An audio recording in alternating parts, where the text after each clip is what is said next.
Thank you for coming.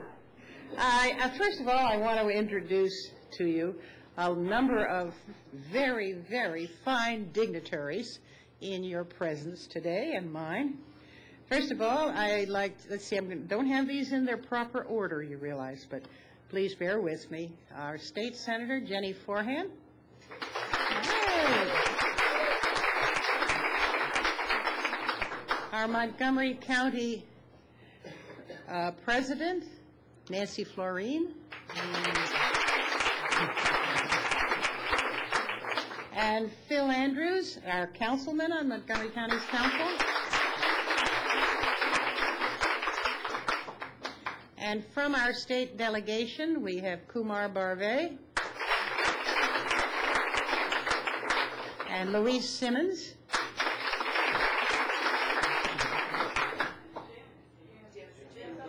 Where's Jim? There he is. He's in the garden. Jim Gilchrist. From our city council, we have Bridget Newton and Mark Fischela. We have, many, many folks that are part of our city staff. But first we have our clerk of our courts, Loretta Knight. Where's Loretta? Oh, there she is. Fantastic. And the chief of police, the deputy sheriff, Darren Popkin. Where are you? Thank you, Darren. Our state's attorney, John McCarthy.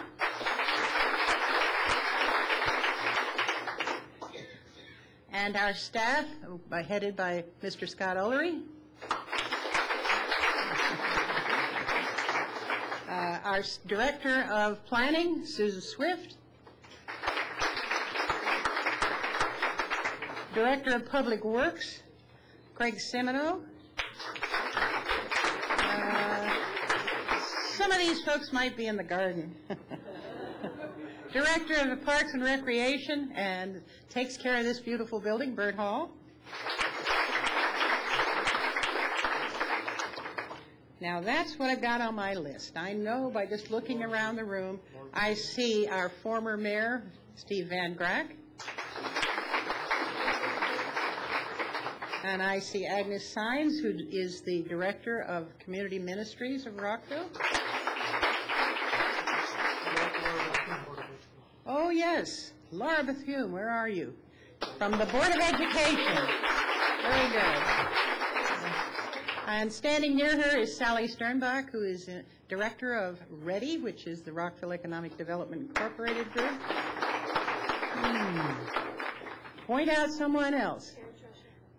Oh, yes, Chief of Police. Oh, my. Terry Treshik. What's her name? Joan Franklin, representing Congressman Van Hollen. Thank you so much. Have I missed anyone? I see another hand back there. Claire Funkhauser, the city clerk.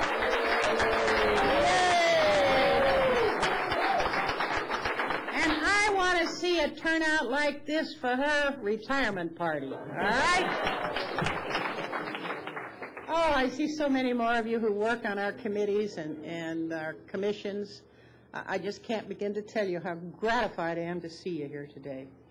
Well, that I don't keep you forever, let me say that I am honored to stand before you today and follow up on my continuing dedication to serving the citizens of the city and really to follow up on my campaign promises. I will share some reflections on the progress we've made over the past 6 months and offer you some reflections on other aspects of the city. The current administration has done a number of very exciting things, and it shows the trend for the city in its future. The challenges that are yet to come will be addressed on a few of these slides, and I'm hoping that they will tease you into some action.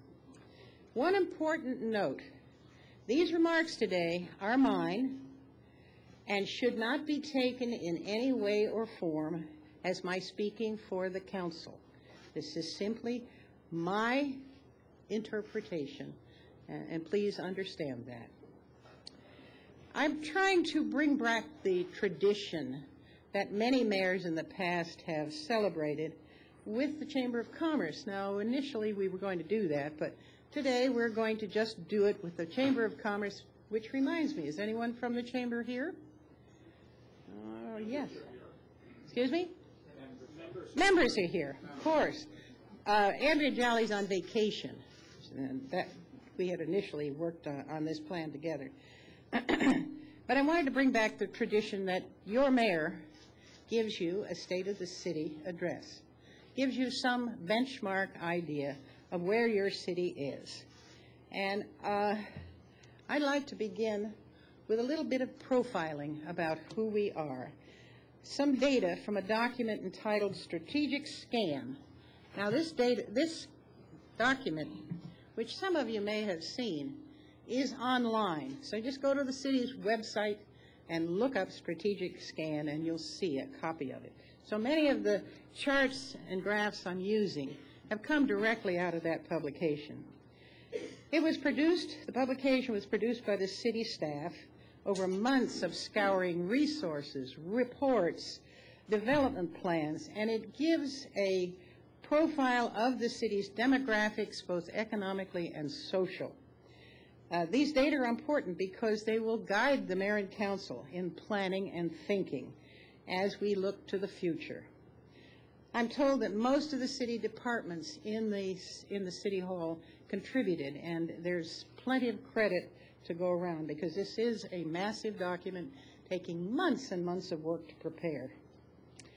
Overall, just in general, the document indicates that Rockville is projected to keep growing, but our demographic profile is changing to become a more diverse city as the population grows older.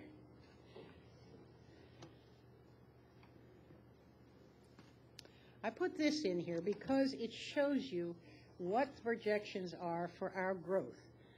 The current population is estimated at 62,476, and there are an estimated 24, I don't know why it's estimated if you've got it so specific, but 24,327 households.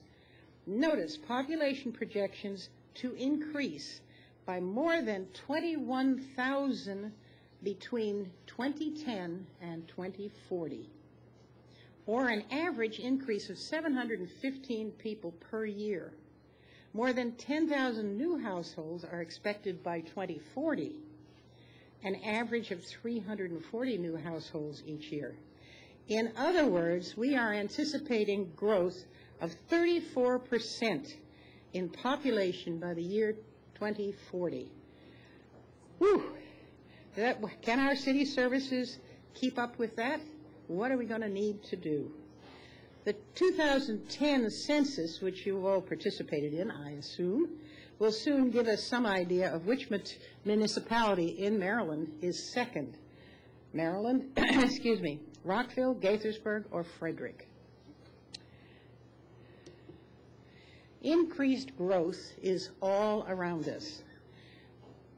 There are data here on two areas in particular, with Rockville on the first column. Clearly, and there's one that's missing, the Twin Brooks sector plan is not included here, but that too will have an enormous impact on the growth of the city. Just beyond the city limits, development is driving an economic engine which will make significant impacts on the community.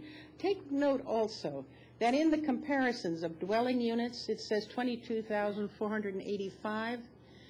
That's a slightly different number than the one I just read you, but sometimes, you know, data in one place isn't quite the same as data in others. The additional household dwelling units that are indicated for the Great Seneca Science Corridor, formerly known as the Greater Gaithersburg West Plan, and the White Flint Sector Plan, both of those are right now projected to bring 9,000 and 14,000 plus. In that time there, Rockville is going to grow as well. So that 22 is just a placeholder. That's what it is right now. But think about the future there as well. I might say that I feel indebted to at least some of my colleagues, in particular Sidney Katz, the mayor of Gaithersburg, and Montgomery County Councilman Phil Andrews, who both went to bat for our two communities to examine this plan and try to make some suggestions. And very wisely, the county council took the advice of our groups. We had a landmark meeting of the three councils in the Rockville City Chamber, which was really quite spectacular. Montgomery County Council, Gaithersburg Council, and Rockville Council, all meeting together to talk about mutual issues. Terrifically powerful and very important. And at the close of all of this, the council found ways to try to respond to our concerns, and did make the commercial square footage drop to 17.5. It had been 22.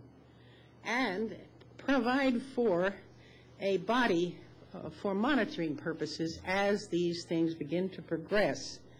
There will be an opportunity for each of our communities to have a little say-so on this monitoring panel. Terribly important to us.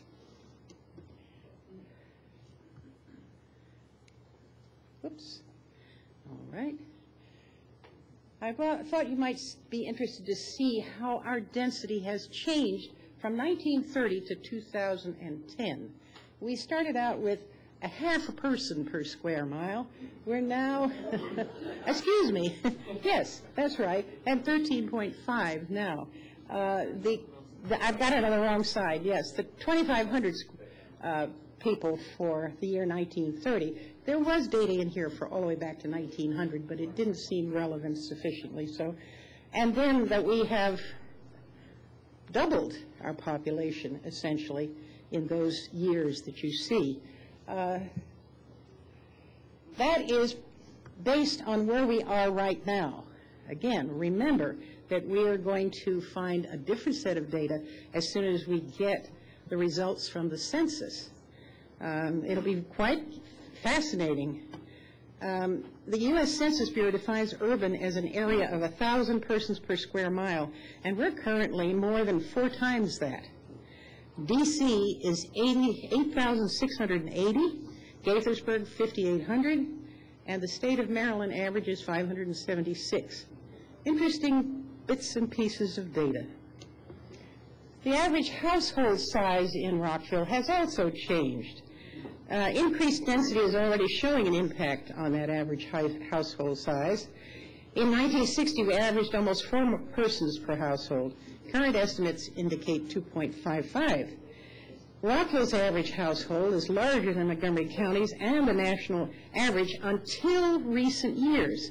We're now smaller than the county and the U.S. averages. The increase in density housing is a result of so little buildable land left in Rockville, and yet the desirability of wanting to come and live here. Developers are focusing on those mixed-use designs and the interest of small families and those without children. That's going to have an impact on the demographics of our city. Right now, this is what it looks like. Another major change is the profile in how ethnically and culturally diverse the city has become. The chart depicts 1/5 of the Rockville residents. That's our non-U.S. citizens, which is a rather interesting thought when we are such a well-educated city and would indeed want to encourage our citizens to become U.S. citizens. And the other factor that 41% of the group, 41% of our population, speak a second language in their home. They speak English, but they speak also some other language. That, I think, is quite remarkable. I can remember when I first came to Rockville as a little child, my father was practically the only one in the city with an accent. Anyway, I think the demographics speak for themselves here. The change is dramatic. the 34% that are born outside the United States compared to a slightly smaller amount in the county. I mean, these are fascinating bits of data. In looking at the ethnic comparisons, and I'll tell you that the blue line, you can see that, is the Asian population. The red line is the Hispanic population, and the green line is the African American population. And you can just see at a glance, the Asian population is rapidly growing in our city. The Hispanic is catching up, but not nearly the impact. And very curiously, what was a 1987% for our African American population rose slightly, and then has dipped back down to 7%. Really quite a shock in a way that we've had this kind of switch. These are the demographics for the school system. White is blue. White is blue. Red is Asian. White is Hispanic. Green is African American. And the little purple one, which you can just see little tiny ones down there, are American Indian. The elementary school demographics trend reflect an even more diverse population. There's no majority population in the public schools that serve Rockville. While the city's overall white population is about 60%, which you saw on the slide before, that group only represents 40.5% of the elementary school population.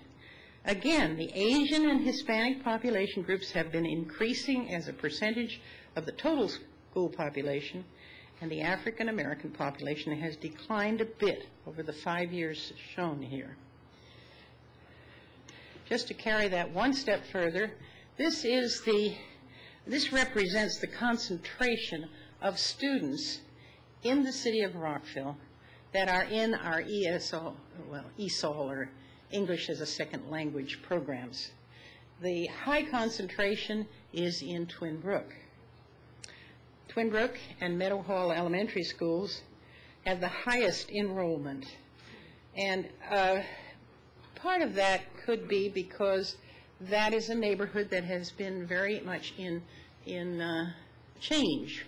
The population that purchased homes in that community, which we now say is about 50 years old, is at that turnaround position where the older folks that bought maybe in their early 20s are now at retirement age or have moved away or whatever. So it's a whole new composition of individuals living there, and is probably one of the more economically viable places for people who are coming to this country and haven't yet established those high-paying jobs.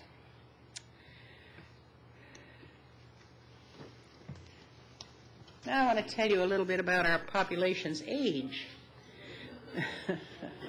This is a very curious one.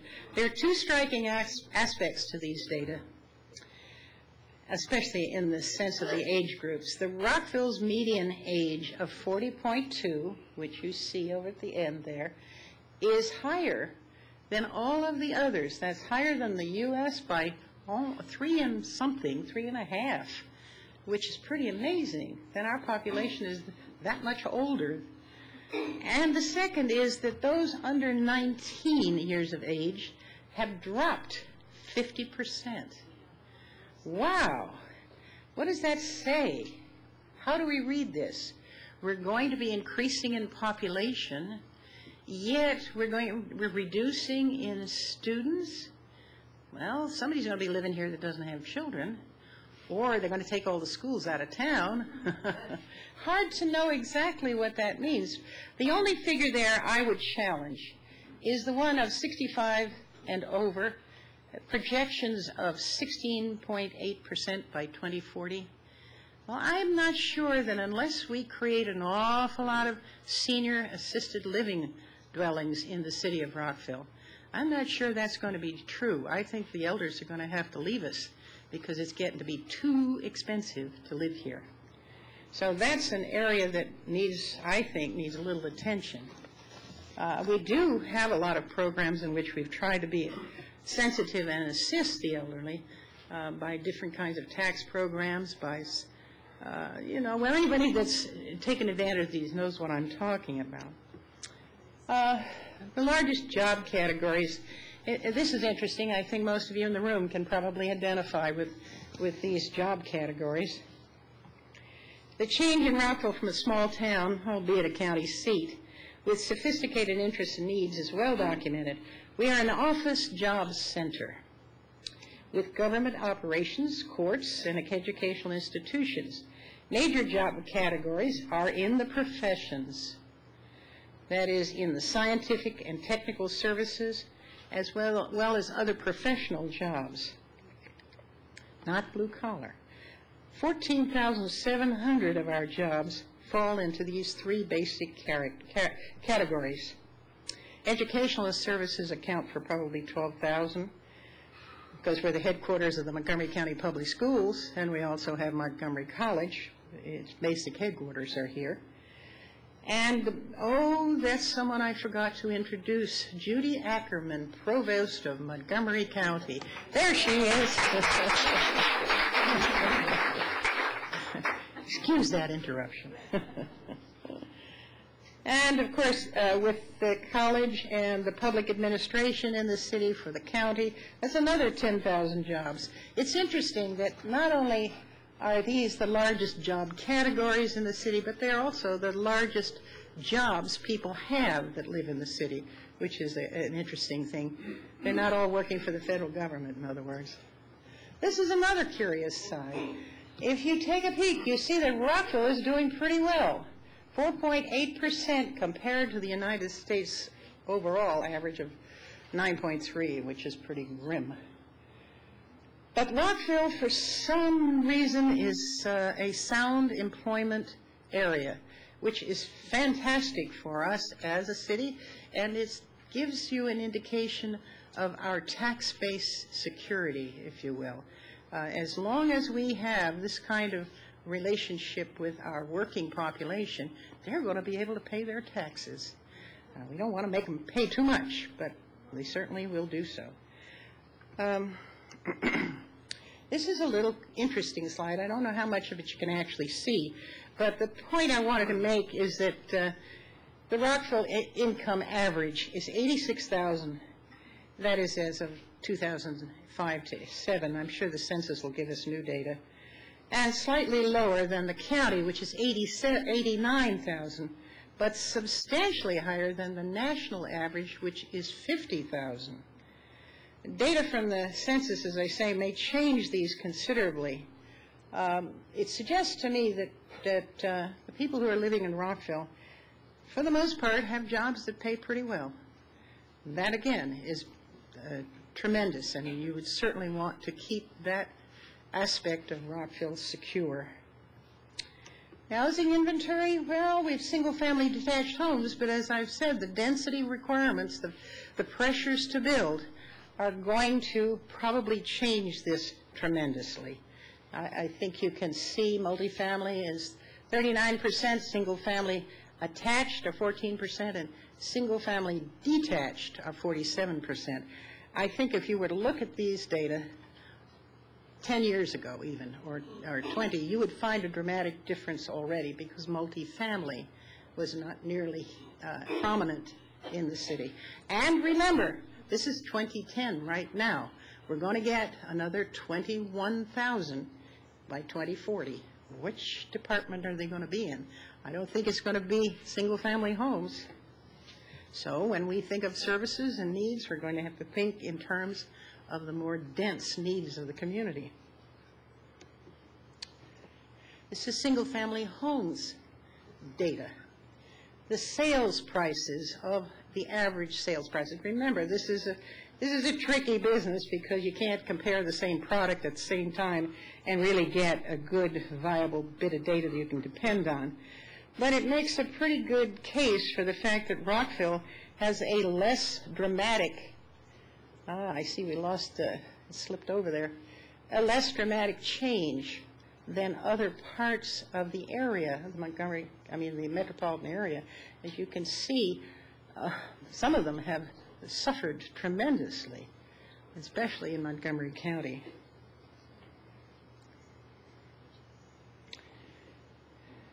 I have a note here which I'll read because it's not on the slide, but it's of interest. Current estimates indicate there are 11,391 single-family detached homes, 3,440 single-family attached or townhouse units, and 9,496 multifamily, which again equals 23,000. It's again, we're at that number that isn't perfect all the way across, but it's close enough.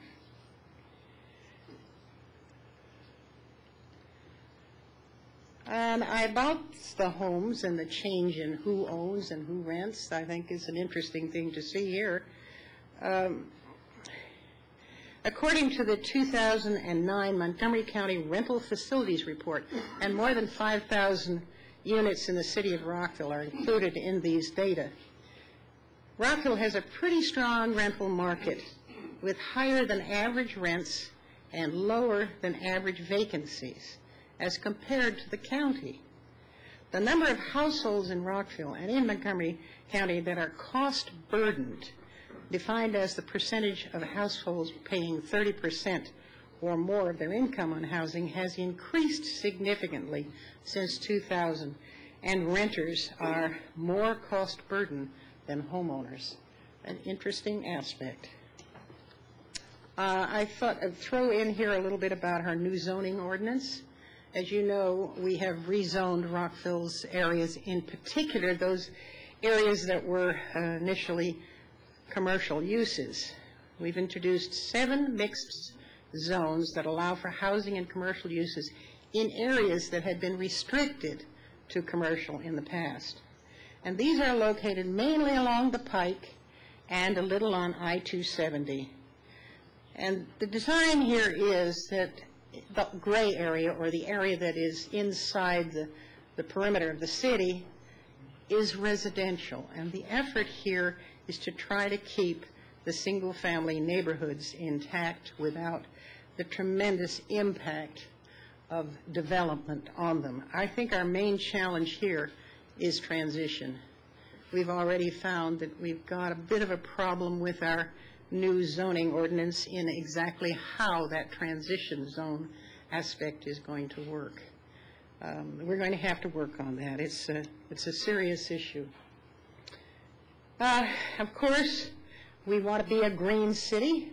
We've worked very hard to encourage new development and areas where we want to change what's happening, to consider environmental issues, environmental impacts, make sure that if a building is going to be put up, that it is LEED certified, that it is and making attempts to be compatible to the environment with green roofs or solar energy or some other source of being energy sensitive. We've certainly tried to do that with our new town center, and there's a real sense of progress here, that we indeed are moving in that green direction. This is the taxable assets. I took this from the budget. The rate of development has slowed over the last 3 years, as you can see, as you know from other things I've said. As a result, the assessed value of many things have gone down because of the economy.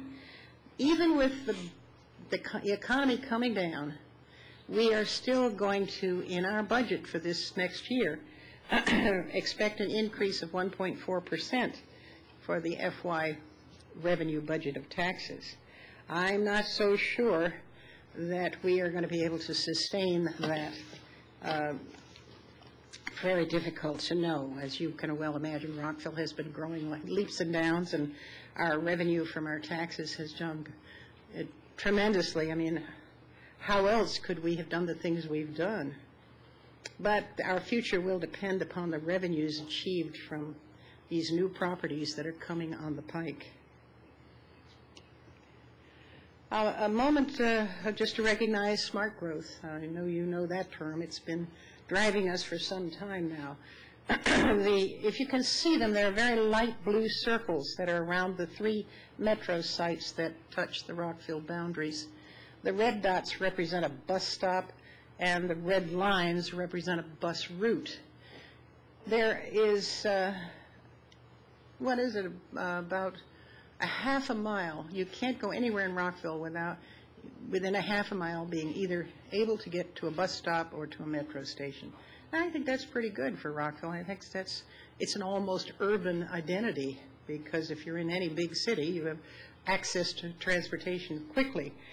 Perhaps our buses don't run as often, but it is at least a mark that the effort to keep the city communicating and moving by bus and rapid transit is a serious issue for us. You know, many of you may take Metro to work. It's a fascinating piece of information about Metro.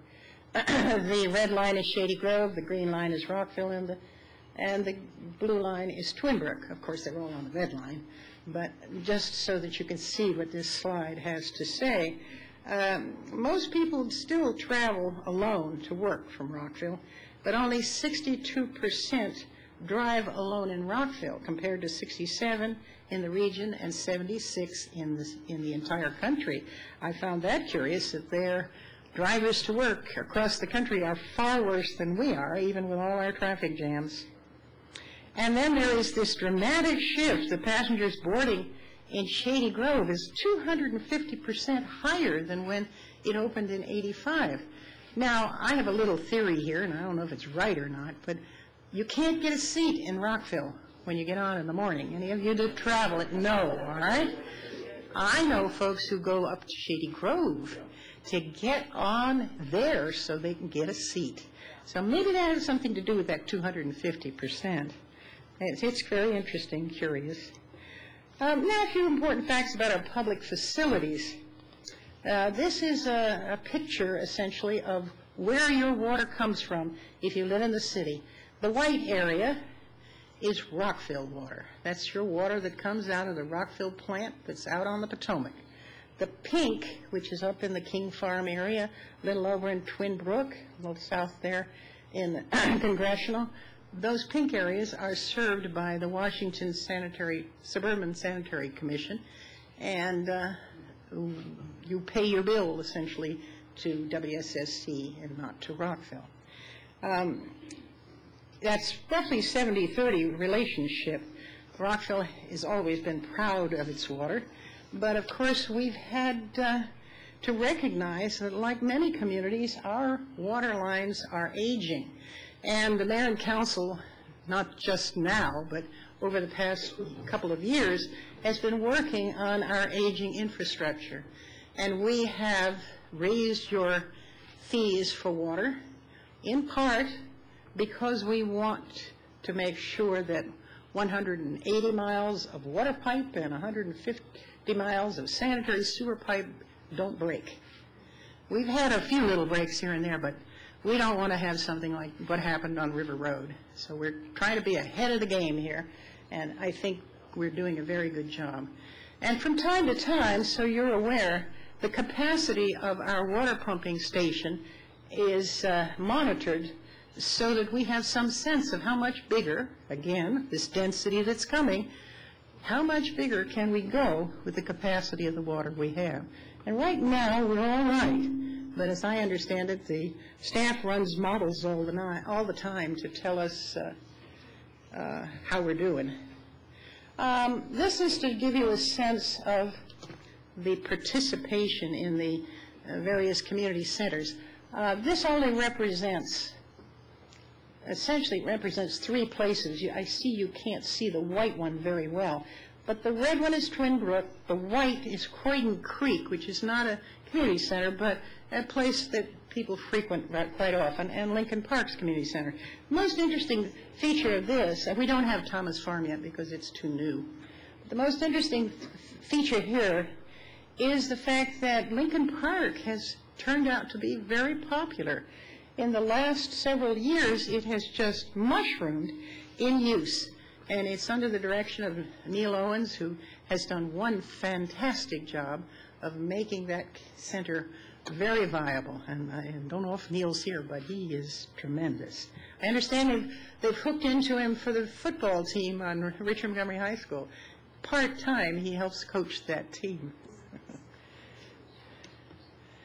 This is an idea of who comes to our big events. We just had hometown holidays. What a celebration that was. Wow. Every time I go to hometown holidays, I am struck by the fact there are so many people there. I know they don't all live in Rockville. I asked them. Not each and every one. But I think you can see attendance is pretty terrific. And, you know, as long as we can afford it, we certainly need to celebrate with our community and our friends whenever possible. The budget. The budget. Mayor and Council recently passed a $102 million balanced budget based on the recommendations from our staff. While the inability to give staff raises and COLAs this year was a disappointment, the city has fared much better than other municipal governments in sustaining our costs. It's pretty amazing. In fact, this is my own personal take here, but it's remarkable to me that after 3 years of reducing the property tax by a penny a year, which costs us $1 million a year to do that, and the loss of highway funds within the last year or so, that's over $2.7 million, and the loss of police aid combined, and the necessity to rebuild our employees' retirement fund, which was hit by the economy drop, just like everybody else's pocketbook, to some million plus, we have still managed to balance the budget without laying off employees. I think that's pretty darn remarkable. That deserves that.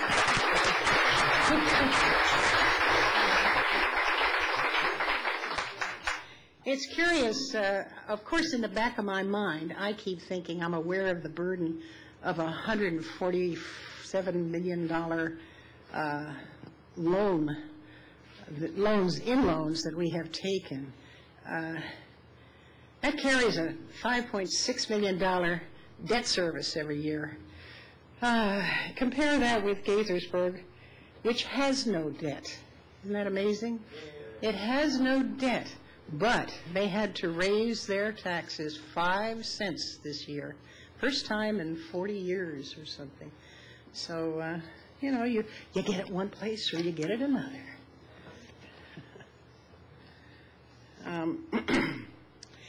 After many years of using cost allocation figures in the city for various funds, a new system of charging was introduced this budget cycle.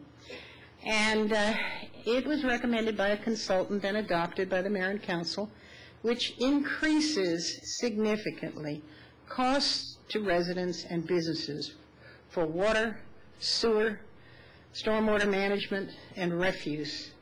And it will remain so for the years to come. Once we've adopted this cost allocation program, it will go forward infinitum until somehow we change it, but I doubt that that will happen. Your water bill alone is going to be raised 24% in 2011. But remember, part of that is because we have the infrastructure that we committed ourselves to in the past. But it will go up another 20 to 25% the next year and the year after that. You're going to find that this additional fee system is going to raise your costs of living in the city. So there's a fine line here between raising services and raising fees and improving services. We did make the effort this year to give you a $100 rebate, which would offset to some degree this additional taxing that we've put on you. And next year is going to be much more challenging, I'm sure. The tax duplication funds from the county may be challenged again. You know, we've already lost the county's contribution to those folks who come to the library. No more free parking for the library, and that's in that we can't charge it. There isn't any way that the free parkers are going to be able to go to the library and expect that the city will get reimbursed from the county. The county just doesn't have it. It can't do it. And so that may have an impact on us. The cost is going to be borne by the citizens one way or another. You're going to have to either pay because we have a $3 million service debt just on the garages alone, and that has to be paid. And if it's not paid out of the money that comes in from fees that are charged for parking there, it's going to come out of your taxes. So that's a done deal, and it's a serious debt for us. I'd like to talk about a few of the things that are good and that we've really made some great progress on. Actually, this has been a great year in a lot of ways. The city is celebrating its 150th anniversary of its incorporation. Of course, we've been around here since 1770-something, 76 or 74. But we didn't incorporate until many, many years later. And so we are celebrating that incorporation. Many activities around the city. Don't miss them. This is a little booklet that Eileen McGuckian wrote to try to make the gap between our last book that she did, Rockville, A Portrait of a City, and now, as well as focus on the anniversary. I don't know if the exhibit is still here in the building, but there was a tremendous exhibit of before and after pictures of the city of Rockville. And of course, we were fortunate to have Isaiah Leggett use the Memorial Day weekend to rename the library. And I have to make a special note to Irwin Cohen. Those of you who know the history of trying to establish a new name for the library was to some great extent Irwin Cohen's doing. He stuck with it, and by golly, sure enough, Isaiah Leggett made it the Rockville Memorial Library in honor of those young men and women who have lost their lives in service to the country. Very appropriate for Memorial Day. Other successes, the Mansfield Casement Clinic opened. That is another milestone for the city of Rockville and for Agnes as well. It was an opportunity for the city to have a place where over 8,000 uninsured citizens in our city will have a place to go to get some health care. That's a pretty significant event. Oh, other signs of success? How about that Chamber of Commerce? Pretty neat. The city's Buy Rockville campaign, which became a project as a result of the Chamber asking for money and with the assistance of Ready, moved into a matching grant request and just turned the whole notion of the Chamber upside down. We now have a chamber that is active in the city, very engaged in promoting our business community, and it's being reflected because folks outside are saying, Rockville is a good place to come. Rockville is a great place for your new business. We have a new youth commission that Randy Alton, a teacher from Wooten High School, initiated for the council. Terrific idea to get young people involved in the government. And when Gerald Weiss heard about it, he wrote us a very complimentary letter and offered all the assistance that we could want from the Montgomery County schools to make this happen. Tremendous progress for us. Oh, little things that agendas and actions that have been resulted from the agenda are all in our briefing books at the end of the book. If any of you are mayor and council junkies, you can go to the book, the briefing book, online, and it'll show you the agendas. Well, down at the end of the agendas, you're going to see the future agendas, and you're going to see those things in a tickler file that we haven't fixed yet. Other works in progress, if you will, are the grocery store. I think you've heard enough about the grocery store. We still want one. We're still looking for one. We hope somehow we can find one. The zoning revisions I've mentioned before. The adequate public facilities ordinance has shown some need for revision. And it's on our tickler file of one of those items we want to get to. Naturally, traffic relief and pedestrian safety is always on our mind. And, of course, building a good business-friendly city. Again, I mentioned the protection of neighborhoods. And then we have our police station and public works, which are in great need of assistance. We're going to probably have to float some bonds to be able to do it. but they're in the works. We've got the plans. We're ready to go. Part of it is just got to have the money. This one, of course, as if you follow the city, this is 130 acres of the most beautiful land you'd ever want to see in the city of Rockville. Just like we look at this vista out here, it is something very special in the city. And when it was purchased, it was a commitment to make sure that a portion of this city stayed green. And it's in a kind of a limbo at the moment because in the bookkeeping system we use, it's being threatened because it costs us money. So what are we going to do? How do we fix that problem? Well, we're going to have a work session to talk about it. There are lots and lots of possibilities. I put this particular screen, hole, if you play golf at all. This is the 5th hole on the golf course. And when we saw 2 proposals, one about an arena and one about a baseball field, this is one of the holes they'd have to do away with. As you can see, it's no small matter to go to that hole and get to the other side. If you've ever been on that golf course, it is one of the most challenging places to play anywhere. And there are people with memberships in the biggest of all golf courses around here who come to play Redgate because it's so difficult. It's a great course. We've got to find a way to save that green space. Boy, I will work hard on that one. There are 2 reports. When I was elected, I got the mayor and council to agree to appoint 2 task forces, the Communications Task Force, which is headed by Bridget Newton, and the Finance and Budget Task Force, which is headed by Mark Pershela. And we're anticipating great things from these 2 groups. They've been working like mad, meeting after meeting. Mr. Pershela tells me that he won't be ready with his finances until September, but on June 24, we're going to hear from Mrs. Newton on what's happened with her group, and I'm really looking forward to it. Annapolis, we've got to mention Annapolis. Of course, our wonderful delegates are here today. But I'm telling you that we have to work closely with the state. We need money from the state. We need clarification of rules and regulations that we must follow. We have to sustain a relationship and an energy there. The Maryland Municipal League, which is what the MML stands for, is a collection of 157 municipalities in the state of Maryland. All send a representative to that group, or they pay their dues to become members of the group.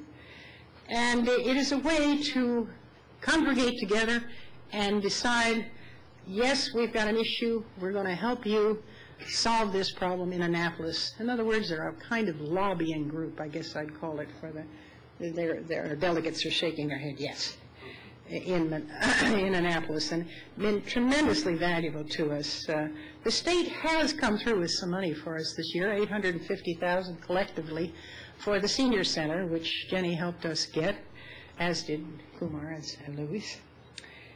And we've gotten a few other things, but one of the most interesting that may save us money, it may not build and it may not give us money, but it is going to probably save us money, and that's a bill that Senator Forehand put in that makes traffic ticker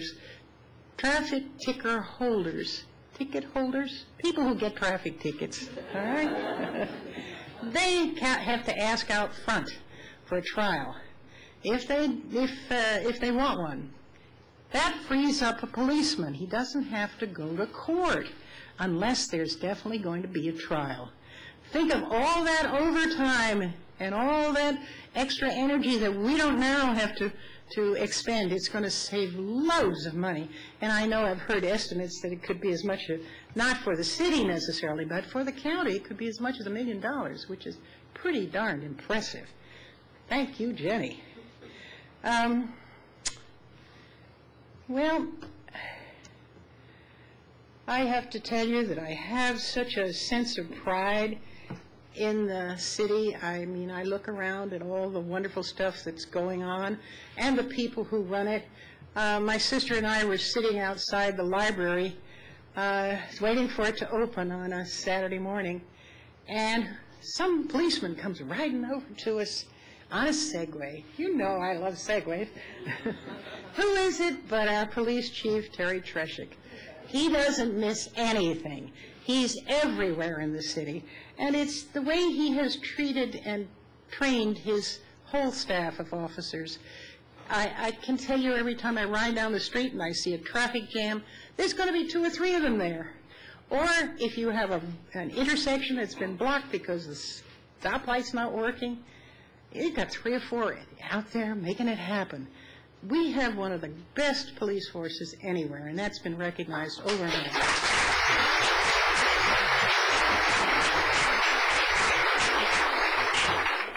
Well, once again, I want to thank you for letting me speak to you today. I hope you've learned something about the demographics of your city, something about what has happened, what will happen, what we don't know will happen, but is definitely going to impact it. It's been my pleasure to bring you this material and give you a sense of benchmark of where we stand right now. Who knows what the next 6 months will bring, but I hope that I'll have an opportunity to come and speak before you again. And I want to pay a special thank you to all of you who have made this possible. You know, we have a wonderful Channel 11 staff that adapted at the last minute. We have a city clerk staff that follows me around and cleans up behind me. I mean, it's just been fantastic. And I do thank you so much for coming. Come back again.